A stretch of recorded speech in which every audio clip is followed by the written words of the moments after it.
जेव्हा घरात काही खायला नसतं ना, तेव्हा मम्मीला सांगायचो की मला कांद्याची चटणी बनवून दे. आणि तेव्हापासून मम्मी किंवा आजी मला बनवून द्यायची. एक नंबर लागते ही चटणी.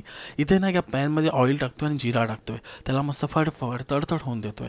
इथे ठेचून घेतलेला लसूण टाकतोय, तो टाकल्यानंतर तो पण मिक्स करून घेतो, त्याला गोल्डन ब्राऊन करून घेतोय. इथे टाकतोय थोडासा कढीपत्ता, तो पण आत मी मस्त टाकून असं फडफड करून घेतोय. ह्या सगळ्याचा फ्लेवर एक नंबर लागतो. मग इथे चॉप केलेला कांदा टाकतोय खूप सारा. या रेसिपीमध्ये कांदा आणि मसाल्याचाच पूर्ण मजेदार फ्लेवर येणार आहे. कांदा टाकल्यानंतर इथे थोडंसं मीठ टाकतोय, जेणेकरून कांदा लवकर पाणी सोडावा, मेल्ट व्हावा म्हणून. मिक्स करून घेतोय, तेलावरती मस्त फ्राय करतोय. आणि मग इथे टाकतोय चॉप केलेली मिरची. मिरचीचा एक फ्लेवर येतो, मस्त स्पायसीनेस येतो, मजा येते. पण थोडीशी हळद टाकतोय, काश्मीरी मिरची पावडर टाकतोय, आणि ते तिखट मसाला टाकतोय, आगरी मसाला. हे मसाले टाकून मिक्स करून घेतोय आणि थोडंसं पाणी शिंपडतोय याच्यावरती. थोडंसं पाणी, अर्धा कप पाणी टाकणार आहे.